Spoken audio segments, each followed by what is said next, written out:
إن الحمد لله نحمده ونستعينه ونستغفره ونؤمن به ونتوكل عليه ونعوذ بالله من شرور أنفسنا ومن سيئات أعمالنا من يهده الله فلا مضل له ومن يضلل فلن تجد له وليا مرشدا وأشهد أن لا إله إلا الله وحده لا شريك له ولا ضد ولا ند ولا مثيل له ولا مثال له وأشهد أن سيدنا ومولانا ومعلمنا ومرشدنا ومخرجنا من الظلمات إلى النور محمدا عبده ورسوله أرسله الله بالحق بشيرا ونذيرا وداعيا إلى الله بإذنه وسراجا منيرا فقد بلغ الرسالة وأدى الأمانة ونصح الأمة وكشف الغمة فترك أمته على المحجة البيضاء ليلها كنهارها لا يزيغ عنها إلا هالك اللهم صل وسلم وبارك عليه وعلى آله وأصحابه وأزواجه وذرياته وأهل بيته أجمعين أما بعد۔ عام طور پہ یہ سوال کیا جاتا ہے کہ جو لوگ غیر مسلم وہ جو فلاح کے کام کرتے ہیں، چیریٹی کرتے ہیں اور ویلفیئر کے کام کرتے ہیں، مریضوں کے لیے دوائیاں، سڑکیں بنانا، کنویں، عیسائی دیکھ لیں آپ، ان کے جو ریڈ کراس کا جو عملہ ہے وہ بڑے مصیبت زدہ علاقوں میں آخر وقت تک رہتا ہے، بموں کی زد میں ہوتا ہے، تو ان لوگوں کو ان کے اس عمل کا اجر ملے گا یا مسلمان نہ ہونے کی وجہ سے ان کے عمل کی کوئی جو ہے وہ اہمیت نہیں ہے؟ یہ ایک کامن سوال ہے، یعنی اس کے لیے ضروری نہیں کہ آپ پہلے پی ایچ ڈی کریں اور پھر یہ سوال پیدا ہو۔ ایک نارمل انسان بھی یہ سوال ذہن میں رکھتا ہے کہ دنیا کی سمجھ لیں کہ 7 ارب کی آبادی میں 1.25 یا 1.5 ارب کے قریب مسلمان ہیں، باقی سارے اکثریت جو ہے وہ دیگر مذاہب پر مشتمل ہے، تو ان کا کیا بنے گا؟ اس کے لیے گزارش یہ ہے کہ نبی کریم صلی اللہ علیہ وسلم جب تشریف لائے تو آپ نے تمام انسانیت کو توحید کا درس دیا۔ اصل جو ہے وہ عقیدہ ہے، جو مناسک ہیں وہ ہر امت کے الگ ہیں، عقیدہ آدم علیہ السلام سے لے کر اس دم تک سب کا ایک ہی ہے، یعنی عقیدے میں خرابی برداشت نہیں ہے، مناسک خود اللہ کی حکمت سے ہے۔ وَلَوْ نَشَاءُ لَجَعَلْنَاكُمْ أُمَّةً وَاحِدَةً، اگر ہم چاہتے تو تمہیں ایک ہی امت بنا کر رکھتے، یعنی قیامت تک ایک ہی قسم کے احکامات سب کے لیے ہوتے۔ وَلِكُلِّ أُمَّةٍ جَعَلْنَا مَنْسَكًا هُمْ نَاسِكُوهُ، ہم نے ہر امت کے لیے مناسک طے کیے ہیں، ہم ناسکوہ، وہ ان مناسک پر چل رہے ہیں، ادا کر رہے ہیں وہ مناسک۔ تو آپ اس سلسلے میں ان سے کوئی جھگڑا نہ کریں کہ ہماری شریعت اچھی ہے، تمہاری شریعت اچھی نہیں ہے، شریعتیں جو بھی ہیں وہ اللہ نے نازل کی، بات عقیدے کی ہے، توحید کی ہے۔ فَلَا يُنَازِعُنَّكَ فِي الْأَمْرِ، آپ اس معاملے میں کوئی تنازع نہ کریں، عبادات، مناسک وہ کیسے کرتے ہیں، ہم کیسے کرتے ہیں، ہم پر ایسے حکم ہوا ہے ہم ایسے کرتے ہیں، ان پہ ایسے نازل ہوا تو وہ ویسے کر رہے ہیں، وجہ تنازع یہ نہیں ہے، وجہ تنازع عقیدہ ہے۔ وَادْعُ إِلَىٰ رَبِّكَ، آپ مناسک پہ بات نہ کریں، رب کی طرف دعوت دیں، اس لیے کہ یہ لوگ رب سے دور ہٹ گئے ہیں، شرک میں مبتلا ہو گئے ہیں، سارا مسئلہ جو ہے وہ عقیدے کا ہے۔ جب نبی کریم صلی اللہ علیہ وسلم موجود تھے تو آپ کہہ سکتے ہیں کہ مسلمانوں کو ایک ایج حاصل تھا کہ ان کے نبی ان میں موجود تھے جبکہ دوسروں کے نبی چلے گئے ہوئے تھے اور مسلمانوں پر تازہ احکامات نازل ہو رہے تھے۔ اب اس وقت جو صورتحال ہے وہ ہم سب برابر ہیں، ان کے رسول بھی چلے گئے، ہمارے رسول بھی چلے گئے، ہم بھی غیب پر ہی ہیں۔ تعلیمات ہیں ہمارے پاس، اصولی طور پر دیانت کے طور پر ہم جس نبی پر ایمان لائے ہیں اور ان کو اللہ کا آخری پیغمبر مانتے ہیں، ہم مناسک میں ان کی پیروی کریں، یعنی یہ دیانت کے طور پہ ہمارا ذمہ ہے۔ جس کتاب پر ہم ایمان لائے ہیں اس کتاب کو فالو کریں، اس کتاب کے مطابق ہمارا حساب ہوگا۔ ایک عیسائی سے اگر حلف لیا جاتا ہے کورٹ میں تو بائبل پر لیا جاتا ہے، ہندو سے گیتا پر لیا جاتا ہے، مسلمان سے قرآن پر لیا جاتا ہے، یہی معاملہ ہے۔ قیامت کے دن بھی مسلمان نے قرآن کا حساب دینا ہے کہ اس نے اس پر کتنا عمل کیا، اور عیسائی نے بائبل کے مطابق جواب دینا ہے، ہندو اپنے گیتا کے مطابق اپنے ویدوں کا جواب دے ہے۔ جب وہ ایمان لایا تو پھر عمل کیوں نہیں کیا؟ فما رعوها حق رعایتها، پھر تم نے اس کا حق جو ہے وہ جو رعایت کرنے کا تھا، خیال رکھنے کا، وہ کیوں نہیں رکھا تم نے اس کتاب پر؟ تو ان سے حساب تورات پر ہوگا، اگر وہ تورات پر عمل پیرا ثابت ہو گئے تو ان کی نجات ہے، لیکن مشرک نہ ہوئے۔ ہم سے قرآن کے مطابق حساب ہوگا، اگر ہم قرآن پہ چلنے والے ہوئے تو نجات مل جائے گی، اگر مشرک نہ ہوئے تو۔ اس لیے یہ ایک رکوع ہے، اس میں آپ دیکھیں کہ قرآن کیا کہتے ہیں۔ ہمارے یہاں ہم بھی بیان کرتے رہے ہیں، ہمیں یہ پڑھایا جاتا رہا ہے کہ بس ایک مسلمان ہی جنت میں جائے گا، باقی اور کوئی جنت میں نہیں جائے گا۔ یہود کی شریعت جو ہے وہ ان پہ بہت سخت، بہت سخت، یعنی ہم اس کا تصور بھی نہیں کر سکتے، لیکن وہ اس کے مطابق جو ان میں ہیں وہ زندگی گزارنے والے وہ گزار رہے ہیں۔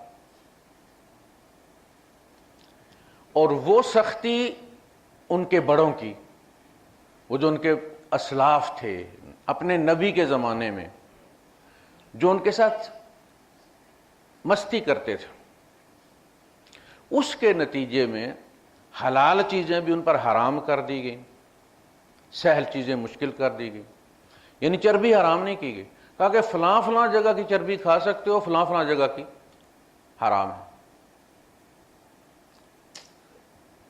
الا ما اختلط من العظم، ہڈیوں کے ساتھ لگی ہوئی ہے تو جائز ہے، انتڑیوں کے ساتھ لگی ہوئی ہے تو جائز ہے۔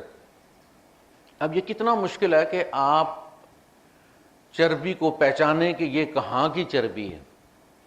گوشت میں چربی آ گئی ہے تو اب آپ یہ طے کرنے چل پڑیں، کسی ماہر سے جا کے پوچھیں کہ یہ انتڑیوں والی چربی ہے یا ہڈیوں والی چربی ہے یا گوشت کے اوپر جو چربی ہے وہ ہے، کون سی چربی ہے؟ یعنی یا تو سیدھا چربی حرام کر دی جاتی، مسئلہ ختم ہو جائے، فلاں جگہ کی حلال ہے فلاں جگہ کی حرام ہے، مشکل کیا نا ان کے لیے۔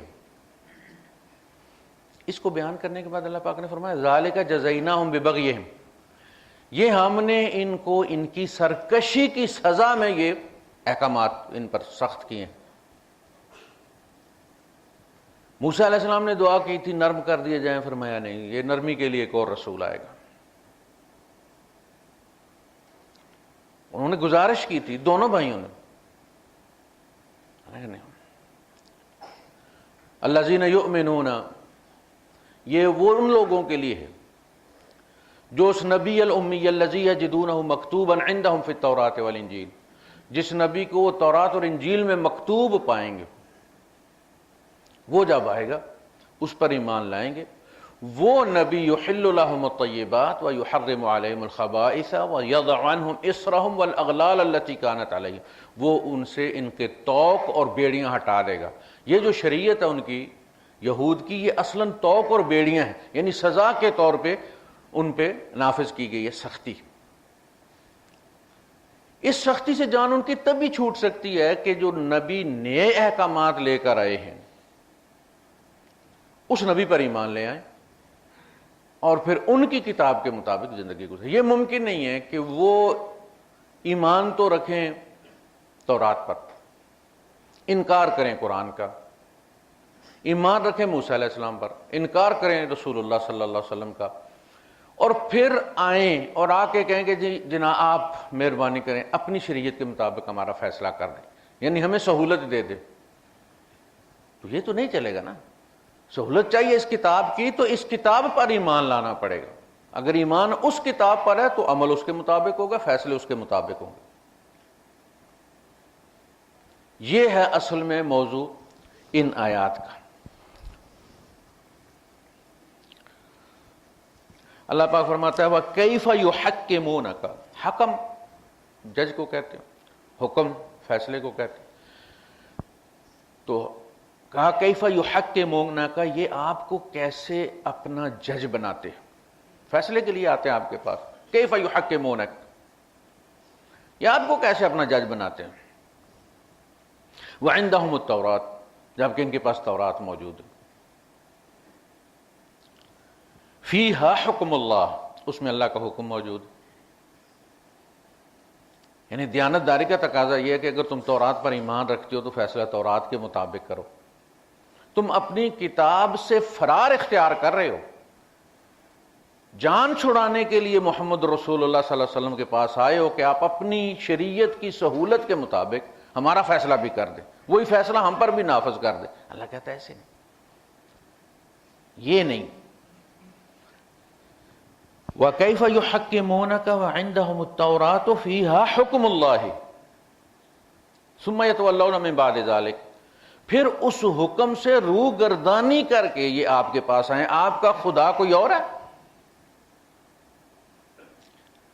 وہی خدا ہے۔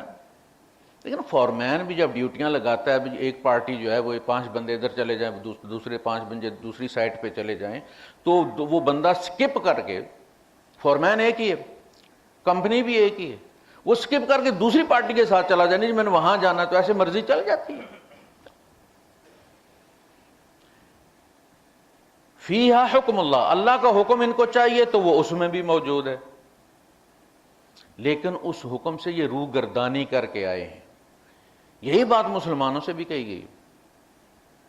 الم تر الی الذین یزعمون انہم آمنوا باللہ وما انزل الیک یریدون ان یتحاکموا الی الطاغوت، یہ فیصلہ کروانا چاہتے ہیں طاغوت کی عدالت سے، دعویٰ کرتے ہیں ہم کتاب پر ایمان لائیں، قرآن پر ایمان لائیں، تو یہ کیسے چلے گا؟ تو منافقت ہے۔ وما اولئک بالمؤمنین، اور یہ لوگ ایمان لانے والے نہیں ہیں، یعنی مومن رہے ہی نہیں۔ ہوا کیا کہ جب یہ تورات کا حکم رد کر کے آپ کے پاس آئے تو اپنی کتاب بھی چھوڑ دی انہوں نے، اور آپ کی کتاب پر ایمان نہیں رکھتے یہ، تو ان کے پاس اصلاً اب کچھ بھی نہیں ہے، نہ یہ تورات کے مومن ہیں نہ یہ قرآن کے مومن ہیں۔ انا انزلنا التوراۃ فیہا ھدی ونور، ہم نے تورات نازل کی ہے۔ یہ سورہ المائدہ جو ہے یہ قوانین کے لحاظ سے آخری سورت ہے نازل ہونے والی، اس میں سٹیٹس طے ہو رہے ہیں۔